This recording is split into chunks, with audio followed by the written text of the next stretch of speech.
So let's start. Yes, what do we see in the newspaper today? Only advertisement.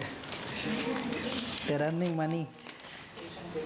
Yes, first page. Anything good? Good news. Lok Sabha Speaker sets in motion in the process to remove High Court judge.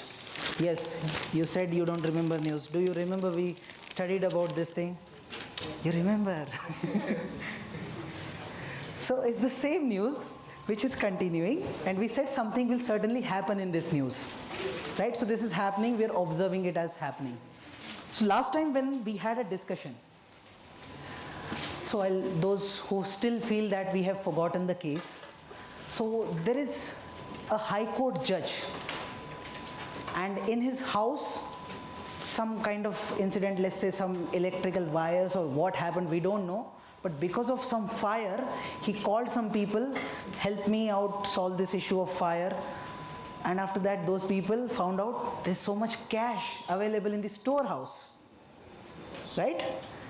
After that, we got to know how can a judge have such a heavy amount with him, because he's not being paid by government in this number.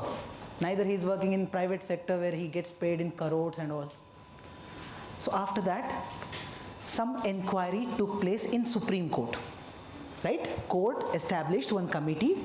They've gone for that inquiry. But last time we studied one thing.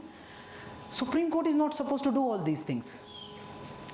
Whenever a judge's conduct is being questioned, the case is not supposed to go in Supreme Court or High Court. It is supposed to go in Parliament. That kind of system we have. If a member of Parliament does something wrong, that will go to court. And if court members are doing something wrong, that will go to Parliament. That's the system we have. If you want to remove any Supreme Court judge or High Court, then Supreme Court cannot do anything in that. It's the Parliament. You have to pass resolution in the Parliament. President has to sign, then that removal process will happen. Okay. So this is not something we are saying on our own. We have constitutional articles. Article 124. In that there is clause 4. If you read this clause 4, a judge shall not be removed from office except by an order of the president. So who will remove? It's the president who will remove. But president, it's not like president will remove someone whimsically. Today president is feeling, let's remove this judge. Not like that.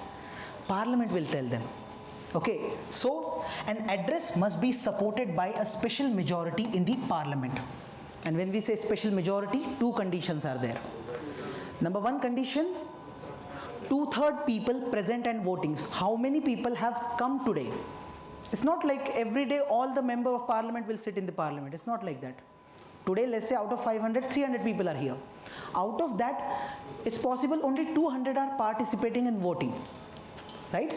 So present and voting, 2/3 of that we need. This is first condition. Second condition, total membership of the house. What is the total membership? So we said, let's say 500 is the total membership. So 50% of that, 250, right?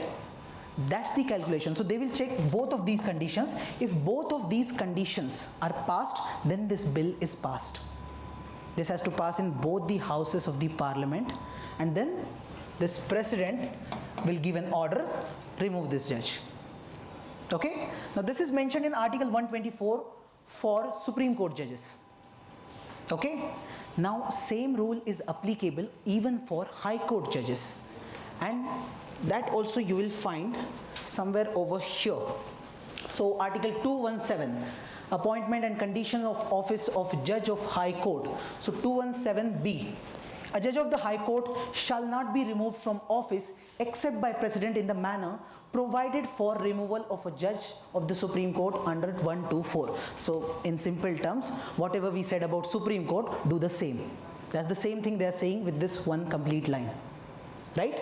And all the provisions will be applicable. This is what they say in the next 218 article. So again, to simplify, we have three articles, 124, 217, 218. This gives us clarity that when it comes to Supreme Court judge or High Court judge, it is the president who is going to remove the judge, and this will happen only after the bill is passed or that resolution is passed in parliament with special majority, not simple majority. Simple will be very easy. Modi ji will remove anyone. Any judge gives a judgment against Modi ji will be like, go. This will not happen. 2/3 majority is tough. Right? It's difficult. Even if they get in Lok Sabha, it becomes difficult in Raj Sabha. Okay? Any doubt on this? Yes? Any doubt? Now we have this Judges Enquiry Act, we said. See, Parliament is going to decide. So how this removal process and all will happen, that is up to Parliament. So Parliament came up with a law, Judges Enquiry Act 1968. So what they do, first they come up with a motion, then the Speaker or Chairman of the House, he has to accept that motion. Okay, when it is accepted, then they will create a committee. Okay, that committee will check, investigate the case. Did this judge do something really wrong? Was there anything, something very suspicious? They will check that. Okay, so they make one inquiry committee. They will investigate. After that, they will submit the report to the Parliament, and then Parliament will go for the voting accordingly. In the case of this particular judge, what happened? I said the committee was set up by court, not the Parliament. Right? That was a problematic scenario. Now, this has started in Parliament. So Parliament, what is the news? Lok Sabha Speaker sets in motion the process to remove High Court judge. So the motion is signed, motion has been given, and there is some rule also. It's not very easy to even come up with such a motion or such a resolution to remove a judge. Means, for example, we all are member of parliaments. Today I want to remove a judge, so I'll come up with one resolution and give it to Om Birla, Speaker. This will not work. I have to come up with signature of 100 people. So there's a rule. You have to come up with at least a fixed number of member of parliaments who have already signed it. You have to check the number. I think it's somewhere around 100 for Lok Sabha and I think 50 for Raj Sabha. Right? So you need that. So the rules are very strict. It's not very easy to remove any judge. Until now, we have not removed any judge. Okay, since 1950, the constitution came into picture. Till now, we have not removed. There was a case in which somehow in Lok Sabha, one such motion even was passed. But in Raj Sabha, it could not get enough majority. So till now, this has never happened. Maybe this judge could make a name in the history. Right? Maybe it's possible. We'll see what happens. Yes? Any doubt on this? No? So do you remember? We discussed this case once upon a time. Yes? Okay. Now the next news on the same page. That's about retail inflation. Retail inflation hits 8-year low. Now inflation, what is inflation? Changes or rise in prices. Prices of goods, prices of services, etc. Whatever we buy, if the prices are consistently increasing, we say inflation is increasing or rising. Right? Now, is inflation good thing or a bad thing?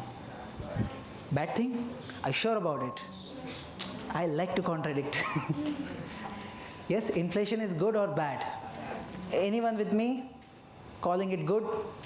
Good to some extent. Very good. Good to some extent. Why? Okay, no problem. Anyway, you will read that in economy. Okay, that's something very detailed. You have to go for a very detailed discussion on inflation to understand. But understand, whatever she said is a good line. To some extent, inflation is good. If the inflation is, let's say, 2%, 3%, 4%, 5%, it's a good inflation. Because of that, you will observe that businesses in your area will grow. Okay, inflation of this kind, 2% to 5%, 6%, it is good inflation. Okay, when it goes beyond that, then it is problematic. Okay, if you have low, let's say you go below 2, let's say you have 2% only, 1% only, 0%, that is also not good. That means nothing is happening in your country. Prices are same, there is no demand, there is no supply, recession. That's not also good thing.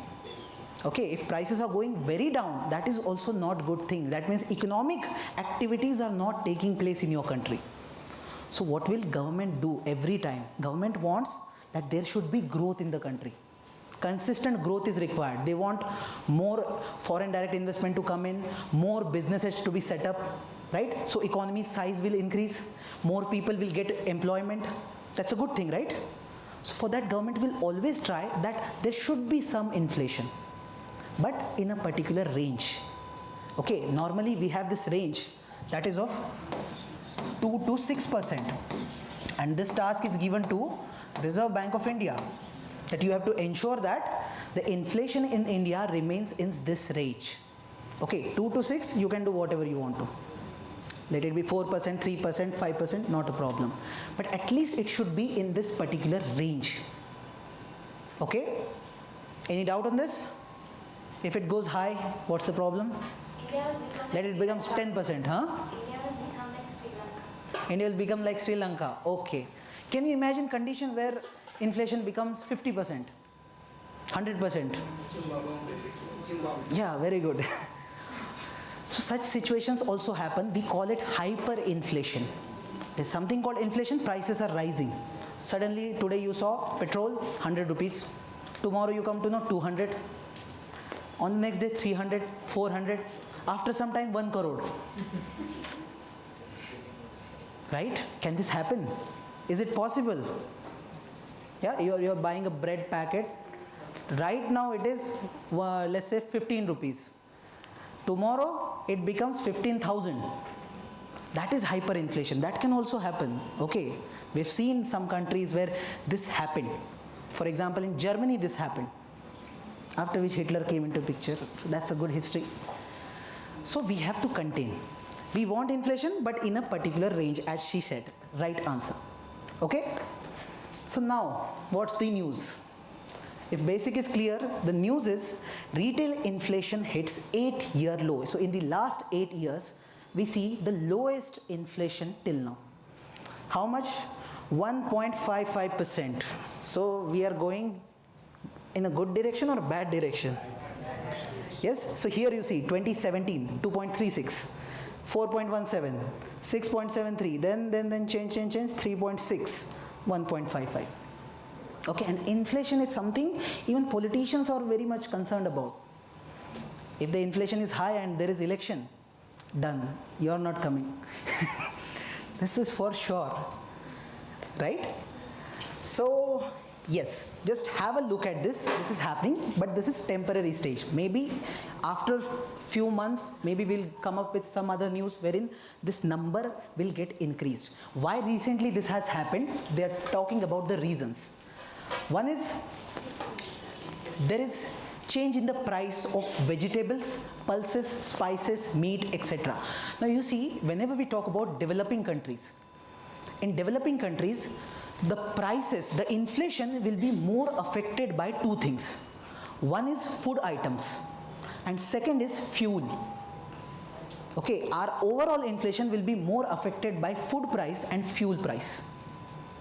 Okay, and there is problem of demand and supply always with respect to fuel as well as food. Suddenly there is a conflict and there will be lesser supply of fuel. Suddenly price. If there is a conflict, let's say they say you don't buy oil from Russia, suddenly there is a conflict with Iran and suddenly there is no supply. You will also see today it is 100, tomorrow it is 200. Suddenly prices will rise. Okay, this will happen. Same with the food. Let's say the monsoon is not working properly. Now this year monsoon is doing good. Let's say suddenly we expected monsoon that never arrived, or let's say we expect the rainfall to some extent, but that never happened. Suddenly this happens in India because monsoon is something which is unpredictable. You can't have a predictable timetable that only this day this much rain will come. No, monsoon doesn't follow any rule, right? So now the point is, if monsoon is on right arrival, everything is good, you will have the supply of your vegetables, supply of crops, supply of pulses, etc. Right? It will be more in supply, so the prices will go down because supply is available, no? If it is not on time, then suddenly you will see there will not be much supply of these crops. So if supply is less, people want it, prices will increase. Getting the point? So right now their supply is substantial. Okay, there is role of monsoon also. Because of this, we see such a good result or a bad result. But this is temporary, again I am saying. Okay, this is again temporary. This will change. Again we'll get a news in which we will see some kind of change in this. Because again, it is the RBI who has to ensure between 2 to 6%. Otherwise they have to answer it to the government. Why they are not able to do it. So they'll take some action. They'll do something. They'll change the money supply in such a manner that it increases. Okay? Any doubt? This is not like very important news. Just observe. Oh, this is happening. Just you should know what is happening. Yes? Any doubt? Doubt. No doubt. Next. Now this is also not so important news, but about observation. What's happening in world politics or international world. What's happening with respect to Gaza war. Yes, there is a war going on.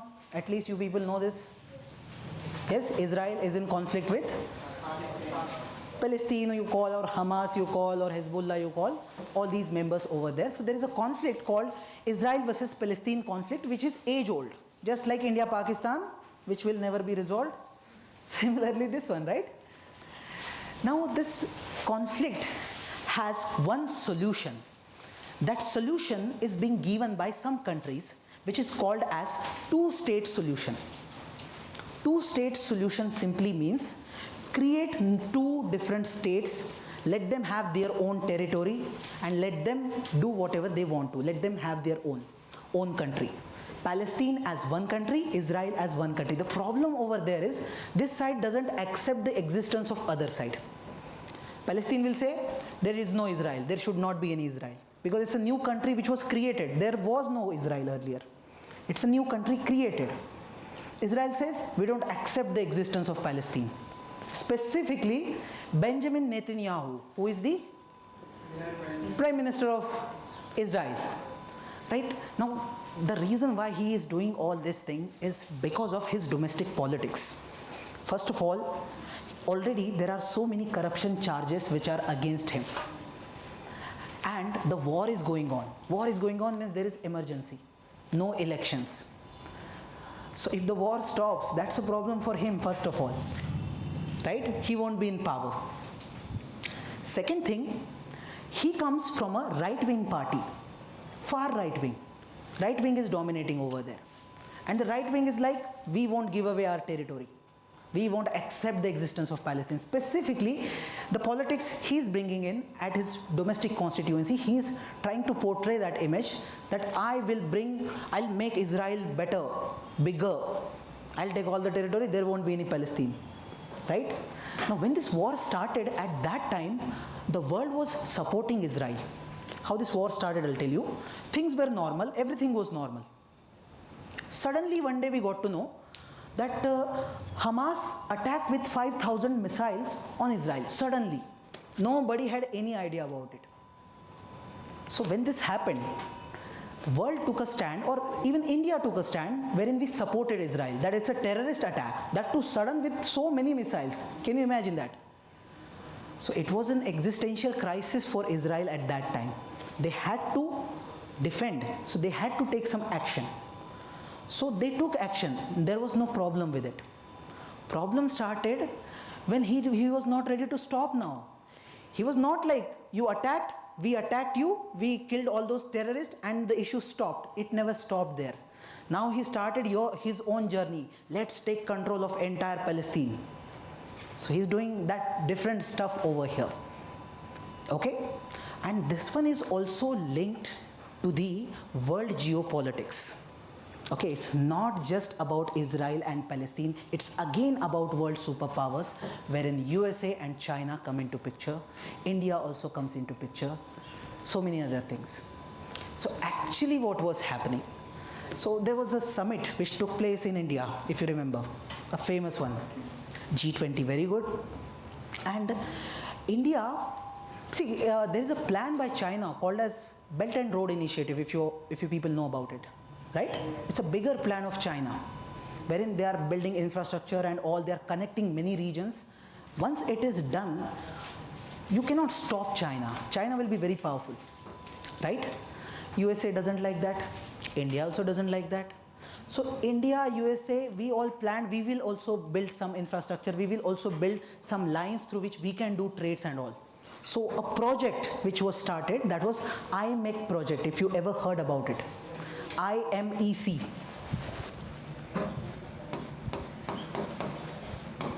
What was the plan? I'll tell you just in brief. Yes, gentlemen. Yes, ma'am, you're new here. Yes, congratulations. So we have IMEC project. We were planning IMEC project. This IMEC project is, we're connecting India with Israel, some Middle Eastern countries like Saudi Arabia and all, connecting Israel, and Israel will be connected to Europe. Europe will anyway be connected to USA. So this is a chain we wanted to create so that all this area gets connected, integrated, and we will have our trade and we will become economically prosperous, because China is anyway building his belts, right, throughout Asia and all. So this was one plan. Now the point is, for that, first requirement was that the relationship between Israel and Arab countries have to become good or normalize. Already they have problems. Arab countries have problem with Israel. Israel has problem with Arab countries like Saudi Arabia and all. So their relations have to be made normal. That work was done by Trump last time. Trump tried to sort out the problems between these countries, somehow bring them on the same table. So there was something called Abraham Accord that took place, which Trump ensured. And we were on this IMEC plan, that now we will build IMEC and all. That was our plan. Their plan we already knew. Now we are building new plan. Now this plan will obviously be not a good news for China, right? So later on we got to know suddenly someone attacked Israel. So that is a moment wherein this politics is going on. If you want to stop this project, you have to make someone weak in this line. USA, China will not do anything with USA. But in this line there is Israel, there is India. So they had to obviously take action against someone. So it could be India, but I don't know what was the logic. But somehow Israel was attacked. Obviously China would not directly attack. China must have talked to Iran. Iran talked to Hamas. Anyway, Hamas, Hezbollah, these are called proxies of Iran. They'll do whatever Iran wants. Okay, so suddenly that sudden attack, that's the result of all these events. So all this politics is mixed up. Okay, it's never about just Israel-Palestine. World powers are always there. Clear? Don't worry about it. They'll not ask such a heavy question as such to tell about this geopolitics and all. It's just for the understanding I'm telling you. Okay? So right now what's happening? I said when Israel attacked this Hamas, because they had attacked, so now they attacked. That was a good thing. India also supported, many countries supported. Western countries also supported. But now in recent times, because that task is completed and they are now extending it, extending the issue. They are further escalating the issue. And now there are many news. Since last few months, continuously we are getting news from the area of Gaza and all, that there is genocide which is happening in that area. Many people are dying, innocent civilians are dying, there's no food, which if countries are trying to provide some food supply through humanitarian aid, Israel is not allowing that to happen. So many things are happening, because of which, especially in the European area, the narrative is building against this person called Netanyahu. That Europe is, overall Europe or population of Europe is saying the war should stop. Whatever Israel is doing is not acceptable. There is this narrative. In USA, there is no such narrative, because USA is fully into supporting Israel over here. Right?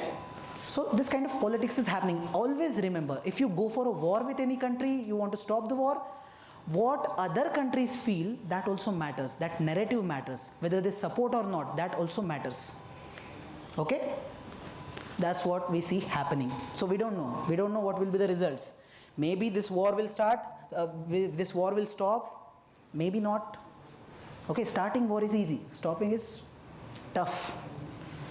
So just know what is happening, just observe, okay? Then, debunking the myth of job creation. Okay, do we have time? Okay. Debunking the myth of job creation. Now, when we talk about India's economy, Everyone knows that we are one of the fastest growing economy. We are doing very good, right?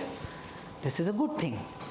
Bad thing is our GDP is growing, but this growth, we use the term growth, but this growth is something we call as jobless growth.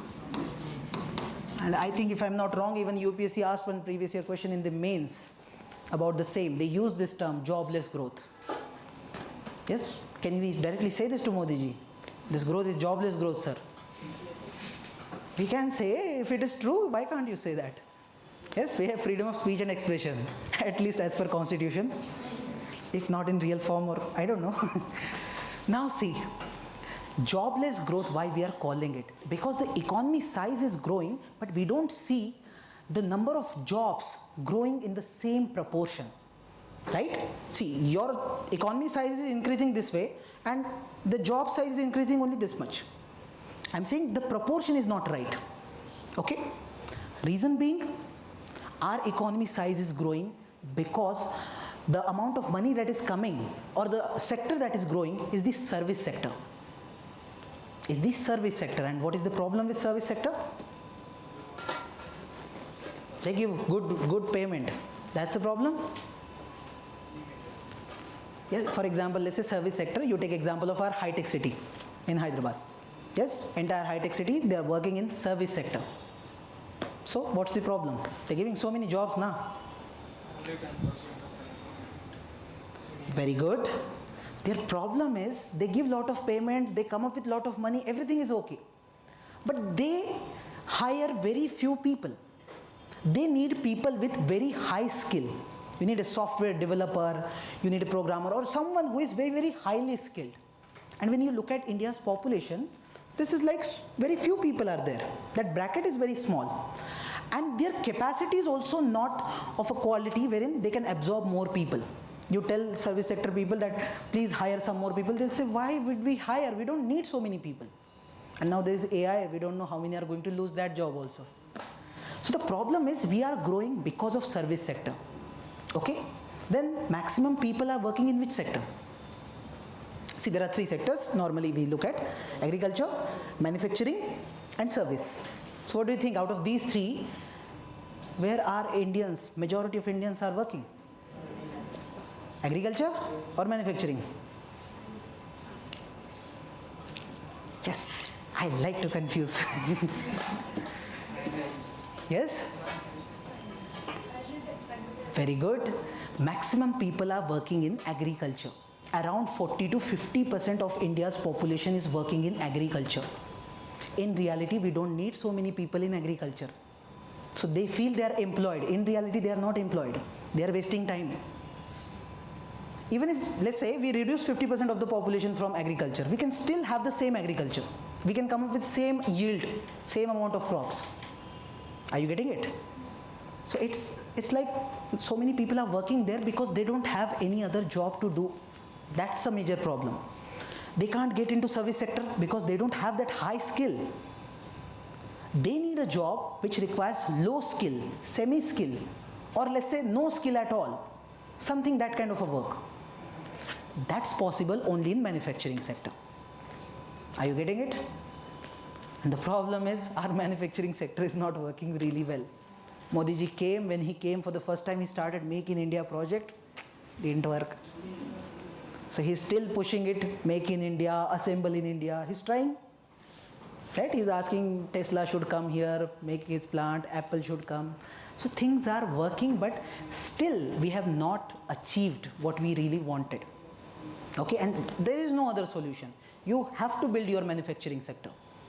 Right? Certainly you will try to, service sector should also increase so that more people will be absorbed, but the final solution is you have to work on manufacturing sector. That is one thing. Okay, so right now the growth is jobless growth, first of all. Yes.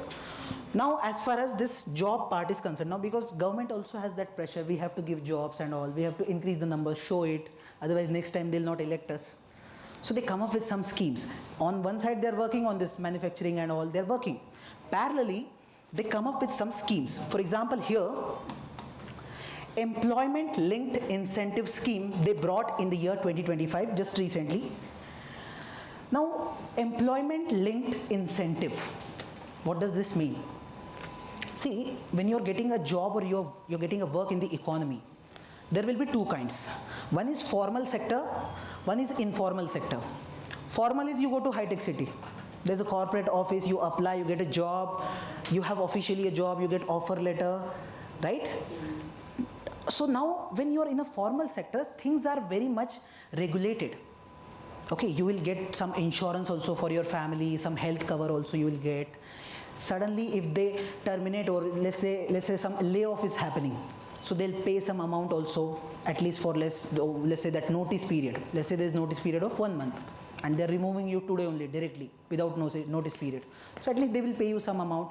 At least some rules and regulations are there which are followed, which ensures that this person who is working there, that employee, he is little secure. He is little secured. Now see the case of a person working in informal sector. So let's say there is a shop over here nearby, okay, or a chai wala, and someone is working over there, cleaning the glasses and all these things. He also got a job, but his job is of informal nature. The person can terminate him on the spot, will not pay him at all. Anything can happen. Is he getting any insurance from the employer? No. Is he getting salary on time on 1st of every month? High-tech city people are getting, right? This person will get this month's salary after 2 months. That too not guaranteed. And nobody is there to protect. So that social security dimension is missing in the informal sector. Clear? Any doubt till now? No? Now, as far as India is concerned, we have maximum population working in informal sector. Good news, bad news? Very bad news. Around 70% of our workforce, it works in informal sector. 70%, can you imagine? Yes, almost 3/4 people are in informal sector. Their condition is horrible. Okay?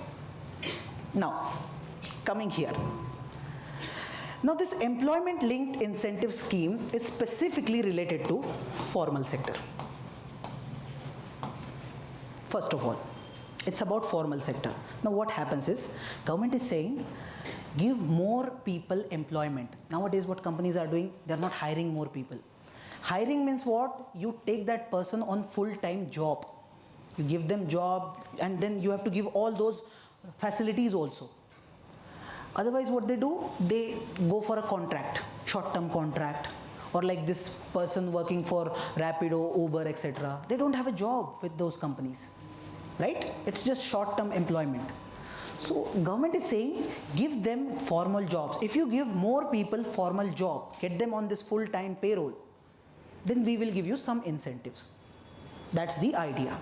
So with this, government wants more people to get formal employment. Yes, good news, or is it a good scheme or a bad scheme? Good scheme, no issues. So how much, see how much amount government is spending for this? 39,000 crore rupees. They're saying, so it's like incentive will be given to those companies. If a company is hiring, let's say we don't have any hiring right now. We hired 50 more people. Government will know that, because when you go for formal employment, data is there with government also. Okay? Because you will be paying tax, you will be there in like EPFO is there, many things will be there wherein you have to do that registration. So government will have the data. So government will know, okay, you hired 50 more people, so we'll give you some more amount to you as an incentive. Okay? Good thing? Okay, somehow good thing. Now this article is saying that there are some problems. For example, it is very employer centric. You're giving power to the employer and they'll just misuse it. They'll hire, then they'll throw whenever they want to.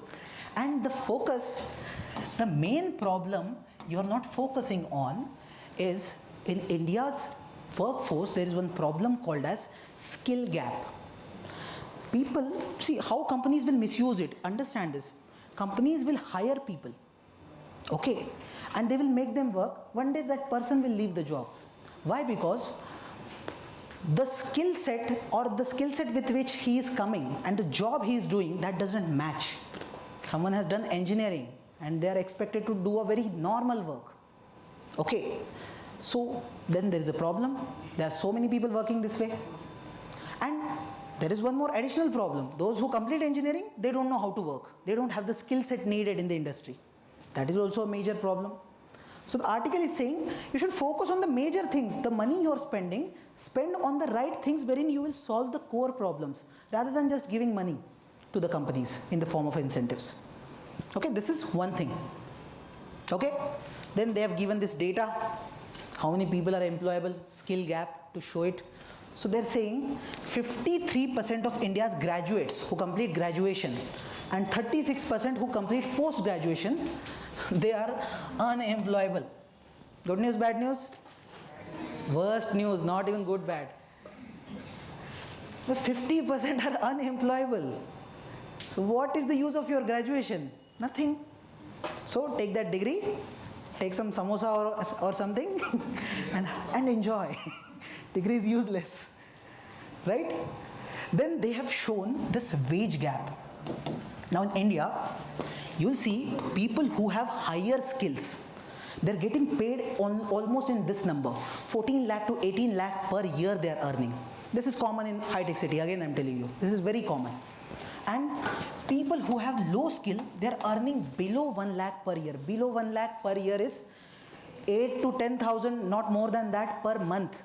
Can you survive here in Ashok Nagar with 8,000? I don't think even the PG's hostels would be taking more money than this.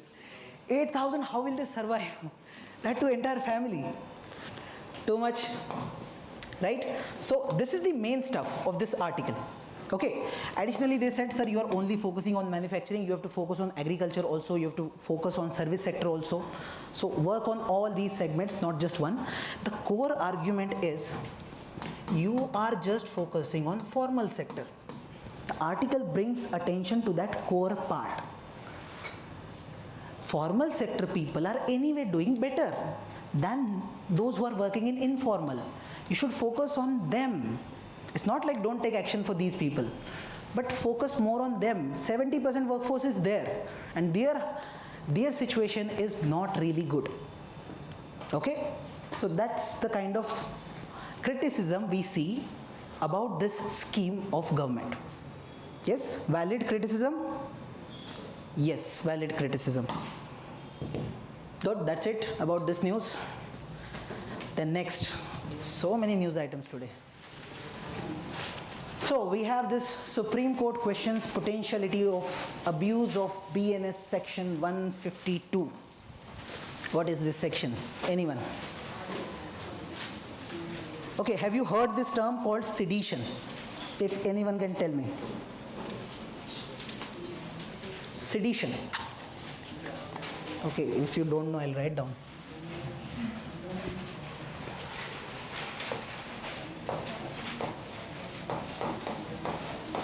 Sedition. Chapandi? No? Google search? Okay, allowed. Do the Google search and tell me what is sedition.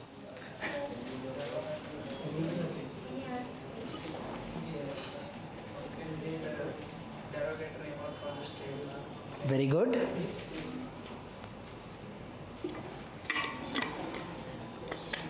So sedition is a term. I think in Hindi we call it Rajdroha. What is in Telugu? Deshdroha. Very good. Easy. Okay, this is the influence of Sanskrit on Dravidian languages. Right? So Deshdroha, Rajdroha, whatever it is, same thing. When you do something against Raj, because we had British Raj, going against Raj, or going against the state. We have state. State is a political unit. When you go against the state or political unit, that is sedition. Okay? Now, in this particular case, Madam, sir, in this particular case, sedition is very important. Okay? If you are charged with sedition, you will not give this exam ever in life. Okay? And you will be in jail, maybe till the death. Such a heavy charge is sedition. Okay, if someone is charged with this law, done. Forget UPSC, forget everything. So what is sedition? You are taking or you are doing some action which is completely against state. You're trying to destroy state. When I say state, it's a political unit. I'm not talking about government. What's the difference between government and state? Oh, no idea, sir. We just understand, we don't know how to express. Huh? No, I don't want article, I want difference. Is state and government the same thing? Government is part of state. Okay. So when we say state of Pakistan, state of India, do we mean government of India? Or state of India is different? Okay, no problem. So government, when we say, it's a concrete thing that you see. State is something you can't see. State is abstract. State, when we say, we talk about this entire political unit of India. Okay, so if you go by the technical definition, it says state has four things. One is there is a fixed population living in a fixed territory. So Indian population living in a fixed territory, yes? This population has its own government, a legitimate government. Do we have that? We have. And this government, this body is sovereign.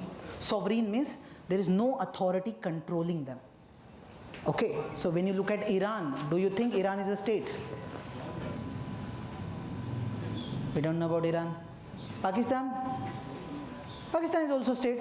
They have a territory, there are people living, there is a government, and they are sovereign. No other body controlling them. Are we under British Raj right now? No. So we are not under British Raj, neither Pakistan is under British Raj. Right? They are sovereign, so Pakistan is a state. Before few years, let's say before 70, 80 years, there was no state of Pakistan. There was only overall India we see. Right? So state is something that might change also with time. Now come to the main point. When you take action against state, state is abstract, that is in our mind. State is represented in concrete form, in the form of government. We just see government. But government keeps on changing. Na? Today there is Modi ji, tomorrow there is someone else. But overall it's a state which is continuing. State is present. State has bodies, state has judiciary, state has parliament. Right? These are organs of state. These are not organs of government. Government will keep, come and go. State will remain. This is entire state body. Okay? Now when you do something against state to destroy state, let's say I talk about Naxalites. What do they say? Destroy the entire state. We don't want state system. They want Marxism. Let's say Marxism says we want stateless society. No state. Is it possible? We don't know. Maybe. They are not even allowing, you can say. Even Gandhiji talked about stateless society. Gandhiji also didn't like state. Gandhiji doesn't want state. So now we are not talking about Gandhi. Right now there is state, and if your action is completely against that, if you are inciting people, if I'm giving a speech and I'm ensuring that you people get emotionally emotionally charged enough to now take all the weapons and everything and destroy the state, destroy everything related to government, no state, now we'll bring communism. Something like that I'm saying. If I am doing that, I'm inciting you people to take an action which is completely against the state, or what I call as I'm bringing hatred, contempt or disaffection towards the state or towards this government of India. In that case, I will be charged under sedition by government. Okay, and it's a heavy charge. So you can get even life imprisonment in this particular case. Now this was the law which was brought by Britishers in 1870. Okay, and they used it against Lokmanya Tilak and Mahatma Gandhi, famously. Okay, so they used to write some articles in the newspaper. They didn't like, they're like, you're doing something against British Raj. You're trying to destroy Raj. You're trying to incite people to kill Britishers or British Raj. So this is Rajdroh or sedition. So that's when this came into picture, and it even continued after that. So in our Indian Penal Code, there's a provision, IPC 124, which talks about sedition. Okay. Now what government did? Government started misusing this law. If anyone speaks anything against government, they were like, this is sedition. You're doing something against the state or against government, put him in jail. It's a very good action. So do you think any journalist will speak against the government? No, this misuse will be there, so you will reach out to Supreme Court. So one day court came up with the judgment. So this Kedarnath Singh case, first of all, in this Kedarnath Singh case in 1962, in that case Supreme Court looked at this sedition law, and they said, okay, it's not like we are going to call it unconstitutional, we need this law. Because if someone is really doing such action to destroy state, it is possible, right? So if there is genuine issue, in that case we need such law. So Supreme Court said this law is constitutional, it has to be there, no problem. But misuse of the law should not happen. If government is misusing it, then that's a problem. So they said you have to limit this particular law. Limit in such a way, they said, if someone is speaking something against government, criticizing government, for that you cannot put him in jail under this law. This very clearly Supreme Court said. Okay? Now they even mentioned that if by my speech people are doing violence, if I'm telling them do violence, kill them, go and kill government machinery, go and kill all the police officers, if I'm saying that thing, in that case you can charge me under sedition. But if I'm not doing that, just I'm criticizing, or if I'm giving a slogan or something, election time we give slogans also, right? So in that case I'll not be charged under sedition, is what Supreme Court said under Kedarnath Singh case 1962. But even after this, government or the people, the bureaucracy, all of them, they misuse this law whenever they wanted to. So there are so many cases under sedition charge. Okay, when court observed that in 2022, court was like, we are putting this law on hold for some time.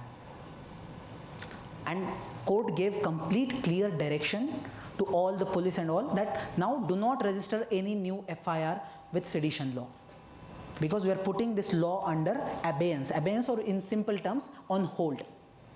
Okay, and they told government, please consider this law, please review this law, if this law needs to be changed, please make necessary arrangements. Okay, they asked them to review. So after that what happened? After that we changed the entire IPC, right? We brought this Bharatiya Nyaya Sanhita, changing the IPC altogether. So government said we have removed all those provisions, now we have new provisions. Okay, so in this new provision they brought somewhat similar law with this section 152 in the BNS. Okay, now they don't have the same law but similar one, and here it says acts endangering sovereignty, unity, integrity of India. Anyone does this act and you will be gone. Now isn't it the same thing? So now those who are criticizing this section, they are saying you brought the same law with a new cover. Yeah, you rebranded the same thing. That had happened over here. That's what people are saying. So right now it is under Supreme Court's consideration. They are considering it, what to do with this, whether to declare it unconstitutional or not, because it is being misused. See, this is something, if there is a law which is a good law, okay, then Supreme Court will not call it unconstitutional. But now law is good, but it is being misused by the authorities. Now they are thinking about it. Can we call a law unconstitutional if it is being misused? This is something Supreme Court is also thinking about on this matter. So again, this will remain in news once we get some news from Supreme Court. Any doubt on this? Yes? Clear what is sedition? Yes, don't get charged under this. Yes? And if you get charged, don't take my name. Okay? Done then. Thank you so much. We'll meet after a few days. Yes. I'll not be here for 2-3 days maybe. So, tata, bye-bye.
Last one.